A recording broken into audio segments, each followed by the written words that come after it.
Assalamualaikum warahmatullahi wabarakatuh. Oke, untuk pertemuan kali ini kita langsung membahas tentang induksi. Oke, nah kemarin kalian sudah belajar tentang yang namanya notasi sigma. Nah, notasi sigma sendiri itu merupakan materi prasyarat untuk mempelajari induksi. Karena apa? Ada beberapa soal untuk induksinya dalam bentuk suatu notasi sigma. Nah, untuk induksi matematika berbeda dengan induksi di bahasa Indonesia. Untuk induksi matematika sendiri adalah suatu pembuktian.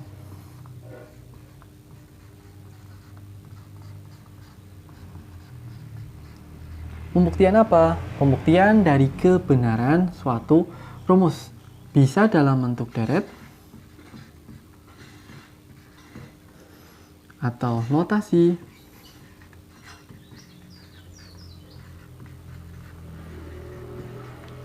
bisa saja dalam bentuk suatu keterbagian. Oke, bagaimana sih cara membuktikan suatu rumus? Hanya ada dua langkah dalam pembuktian. Yang pertama, yaitu kita gunakan N yang sama dengan 1. Dan yang kedua, kita akan menggunakan N yang sama dengan K. Setelah itu, kita anggap benar untuk N yang sama dengan K plus 1.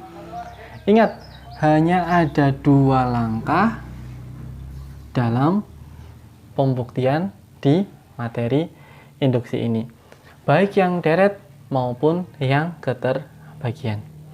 Oke, misalkan kita punya satu soal. Nomor 1. Buktikan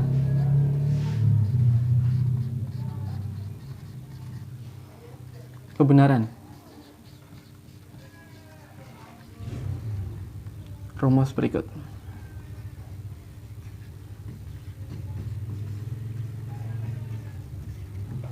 Misalkan yang A, kita punya pola 1 ditambah 3 ditambah 5 ditambah 7 ditambah titik-titik sampai dengan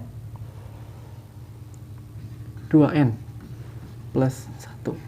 Apakah benar untuk N pangkat 2? Oke. Di sini kita sudah punya soal, buktikan kebenaran rumus berikut. Kita bahas yang A terlebih dahulu. Nah, kalau dilihat dari soalnya, itu merupakan suatu deret dalam bentuk aritmatika. Nah, bisa saja untuk soal yang nomor 1A dibuat ke dalam si notasi. Contoh, soal dalam bentuk notasinya. Berarti di sini kita punya notasi sigma dari N yang sama dengan 1 sampai dengan batas atasnya kita tidak tahu sampai berapa. Kita anggap sebagai K. Nah, dari sini kita punya rumus, yaitu 2N plus 1. Apakah dia sama dengan N kuadrat? Oke, jadi untuk soal yang A titik 1, saya tulis ini titik 1, dan yang A titik 2 itu jenis soalnya sama. Cuma bedanya untuk jenis yang A1 dia dalam bentuk deret langsung, sedangkan untuk yang bentuk A2 dia sudah dalam bentuk notasi sigma. Oleh karena itu, tidak ada perbedaan antara soal A1 maupun A2. Hanya bentuk kalimatnya saja yang berbeda. Oke, jadi bisa dipahami ya untuk perbedaan soal dalam bentuk deret maupun dalam bentuk notasi. Yang intinya yaitu sama, membuktikan apakah ruas sebelah kiri dia akan berlaku sama dengan ruas sebelah kanannya. Oke, silahkan kalian catat dulu untuk soalnya. Langsung saya hapus, kita buktikan. Jadi, saya ulangi lagi, pembuktian hanya ada 2 langkah, yaitu langkah yang pertama, N sama dengan 1. Langkah yang kedua, kita anggap benar untuk N yang sama dengan K, dan kita anggap benar untuk N yang sama dengan K plus 1. Oke, kita punya soal nomor 1A. Oke, saya hapus dulu soalnya.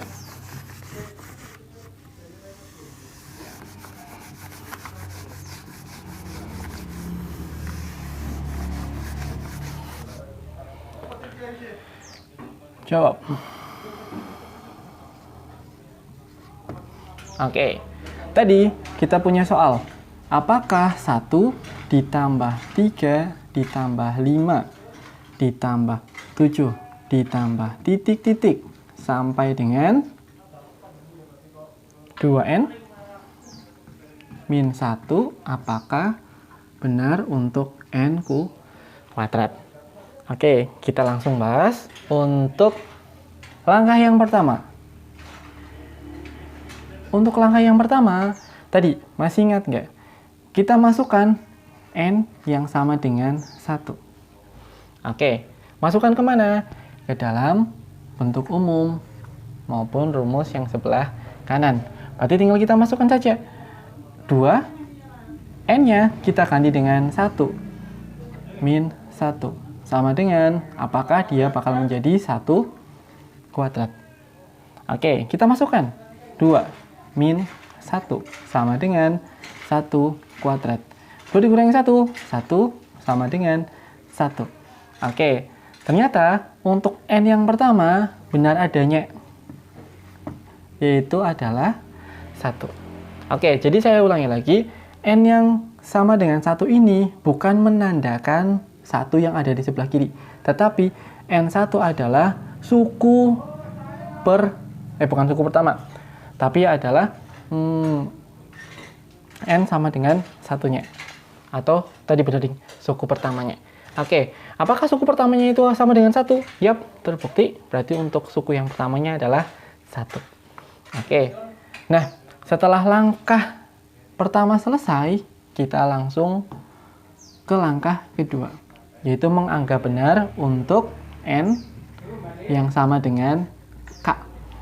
Untuk menganggap benar N sama dengan K, hanya sekedar menggantikan N yang ada di sebelah atas ini. Berarti kita tinggal masukkan 1 plus 3 plus 5 plus 7 plus titik-titik plus. Nah, kita langsung gantikan N yang di sini dengan K. 2 K min 1 sama dengan, secara otomatis N yang di sebelah sini kita ganti dengan K kuadrat. Oke, lanjut. Kita anggap benar untuk N sama dengan K, dan langkah selanjutnya kita anggap benar untuk N yang sama dengan K plus 1. Apa sih maksud dari K plus 1? K plus 1 sendiri itu merupakan suku setelah bilangan terakhir. Oke, berarti tinggal kita masukkan, di mana ada 1 plus 3 plus 5 plus 7 plus titik-titik plus 2 K min 1. Nah, di sini kita tambahkan lagi N sama dengan K plus 1. Berarti kita ganti 2 K plus 1 dikurangi 1 sama dengan K plus 1 pangkat 2. Oke, inilah yang dimaksud dengan K plus 1, yaitu menambahkan satu bilangan setelah bilangan terakhir. Oke, setelah itu coba kalian perhatikan untuk 1 yang di sini sampai 2K min 1. Oke, kalau kalian perhatikan pasti dia akan sama dengan yang saya kasih tanda kurung. 1 ditambah 3 ditambah 5 ditambah 7 sampai 2K min 1. Artinya apa? Artinya dari Yang saya garis bawahi di sini, kita bisa ganti dengan si K kuadrat. Oke, saya ulangi lagi. 1, 3, 5, 7 plus 2 K min 1 ini bisa kita ganti dengan N yang sama dengan K. Nah, N yang sama dengan K sendiri ternyata hasilnya adalah K kuadrat. Oleh karena itu, kita ganti dengan K kuadrat. Ditambah dengan, kita kalikan. 2K ditambah 2 min 1. Sama dengan. Nah, untuk ruas yang sebelah kanan, biarkan apa adanya. Karena apa? Tujuan kita yaitu membuktikan apakah ruas sebelah kiri di sini dia sama dengan ruas sebelah kanan.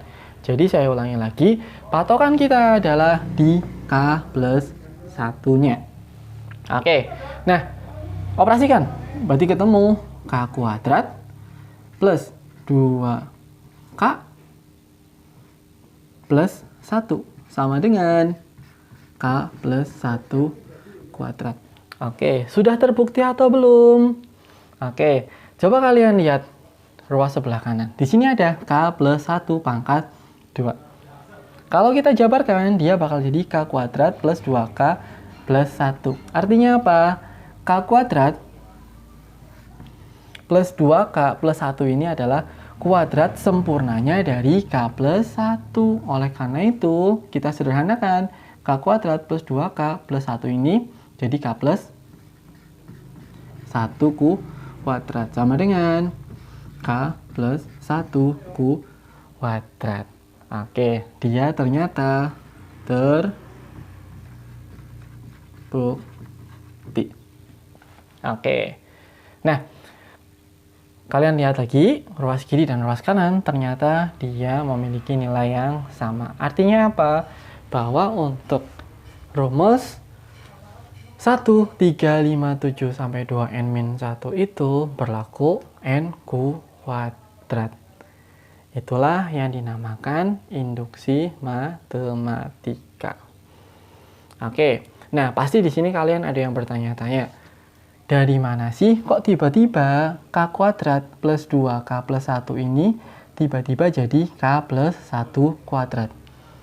Oke, nah di sini coba kalian perhatikan lagi. Kalau K plus 1 kuadrat ini, tapi ingat yang di sebelah kanan jangan dijabarkan karena patokan kita itu adalah yang ruas sebelah kanannya.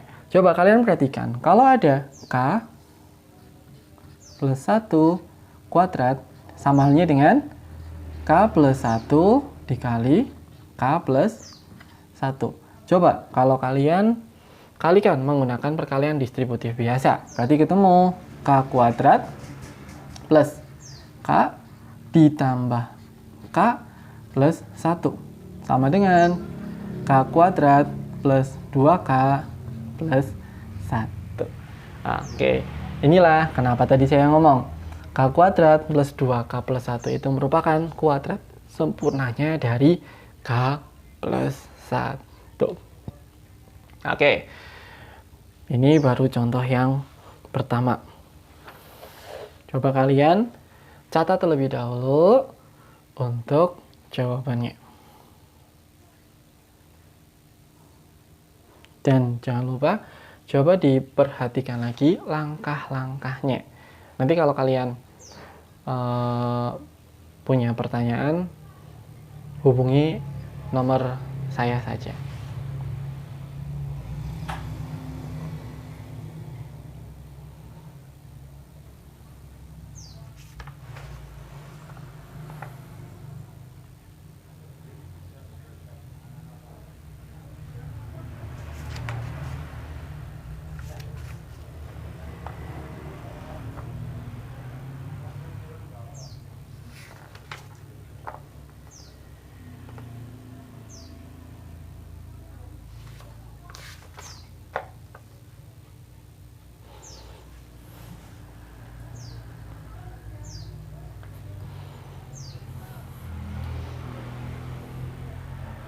Oke, kita masuk ke contoh yang kedua.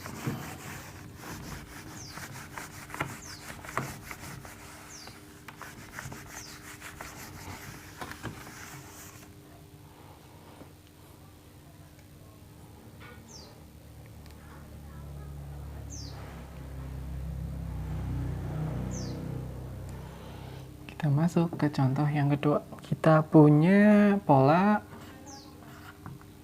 1 plus 2 plus 3 plus titik-titik plus N. Apakah dia menghasilkan N dikali N plus 1 per 2. Oke, kita punya contoh yang kedua. Nah, di contoh yang kedua kali ini, coba kalian perhatikan langkahnya lagi. Masih sama untuk langkah-langkah dalam pembuktiannya, yaitu langkah yang pertama. Coba. Di langkah pertama, berarti tinggal kita masukkan N yang sama dengan 1. Masukkan ke dalam bentuk N dan N dikali N plus 1 per 2. Masukkan. 1 sama dengan 1 dikali 1 plus 1 per 2. 1 sama dengan 1 dikali 2 per 2. Coret. Ketemu 1 sama dengan 1. Berarti untuk langkah yang pertama, dia sudah benar. Oke, kita lanjut ke langkah yang kedua. Di langkah kedua, berarti kita masukkan N yang sama dengan K. Oke, N yang sama dengan K. Masukkan saja. 1 plus 2 plus 3 plus titik-titik plus K yang sama dengan K dikali K plus 1 per 2. Oke, kita anggap benar untuk N yang sama dengan K plus 1. Masukkan 1 plus 2 plus 3 plus titik-titik plus K ditambah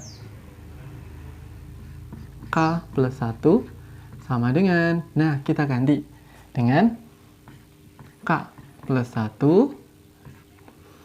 kita ganti dengan K plus 1 plus 1 per 2. Oke, yap, masih sama dari 1 sampai si K,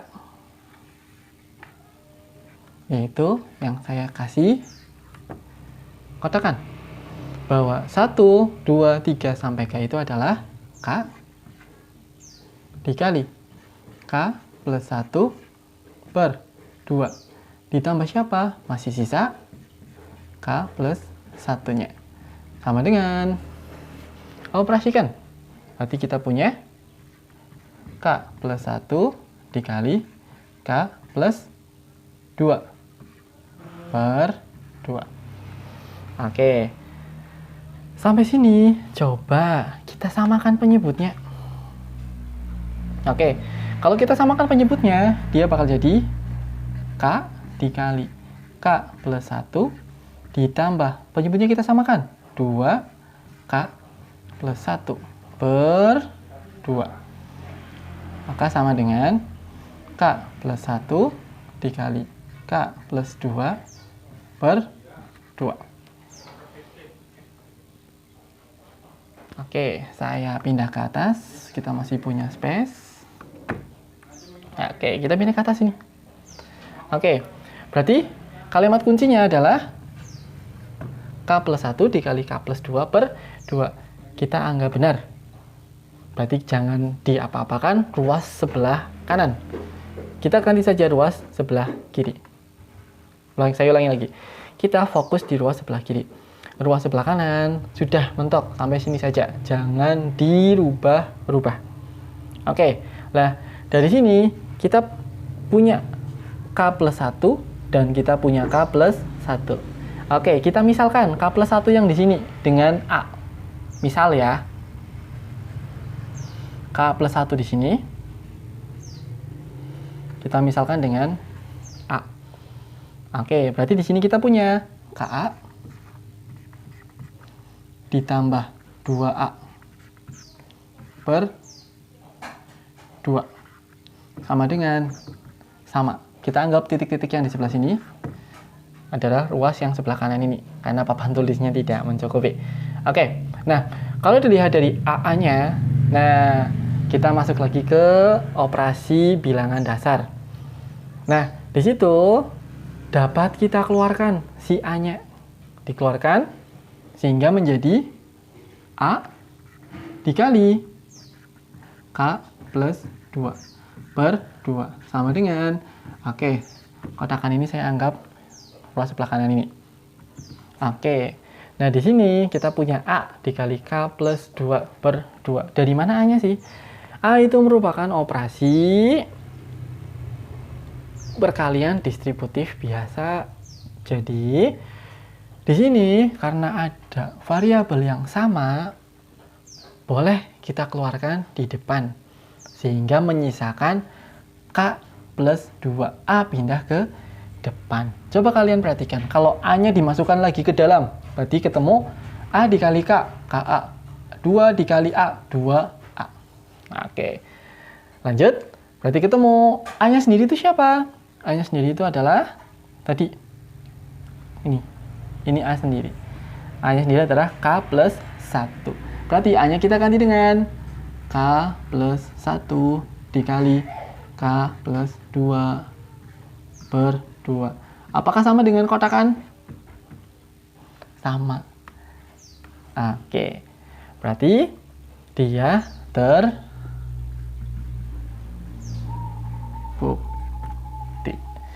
Oke. Yap. Saya mohon maaf karena papan tulis yang saya gunakan kecil.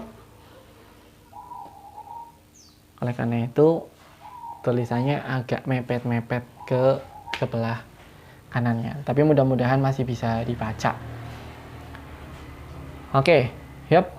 Jadi kita sudah punya contoh 2 di mana pembuktiannya merupakan pembuktian untuk deret aritmatika. Kita belum masuk ke keterbagian. Untuk keterbagiannya kita masuk ke pertemuan selanjutnya. Oke, silakan kalian ulangi lagi latihan soalnya dan silakan kalian pahami betul-betul untuk kenapa bisa terbukti atau kenapa bisa sampai ke ruas kiri dan ruas kanan yang sama. Oke, jadi untuk induksi matematika, ingat hanya ada 2 langkah. Langkah pertama adalah N yang sama dengan 1. Dan langkah yang kedua, anggap benar untuk N sama dengan K. Dan kita anggap benar untuk N yang sama dengan K plus 1. Dan saya harap kalimat kunci di sini kita gunakan ruas yang sebelah kanan. Dalam artian, ruas sebelah kanan jangan dirubah. Ya, ini adalah patokan kita untuk membuktikan kebenaran apakah ruas sebelah kiri ini bakal berlaku juga di ruas sebelah kanan.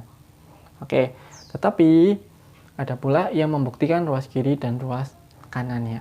Tapi kalau menurut pendapat saya, ruas kanan jangan dirubah. Biarkan dia apa adanya. Jadi kita mengopreknya yang ruas sebelah kiri saja. Oke. Nah, biar mantap sekalian. Oke, silakan kalian tulis, bisa di pause terlebih dahulu. Oke, biar mantap sekalian, saya kasih soal buat latihan. Oke, soalnya simple. Berarti C, buktikan 3 ditambah 7 ditambah 11 ditambah titik-titik ditambah 4 N min 1, apakah dia bakal jadi 2N kuadrat plus N. Oke, silahkan kalian coba di buku catatan. Untuk hasilnya nanti kita bahas di video selanjutnya. Sebelum kita berbicara, tentang tentang keterbagiannya. Jadi saya harap kalian mencoba di buku catatan. Dikumpulkan nggak? Tidak usah, nggak apa-apa. Yang penting kalian sudah mencobanya. Oke, untuk video kali ini saya cukup dulu. Semoga bermanfaat. Tetap semangat dalam belajar sistem daring ini. Karena memang mau bagaimana lagi, kita harus punya inisiatif sendiri jika belajar daring. Oke, saya cukup. Wassalamualaikum warahmatullahi wabarakatuh.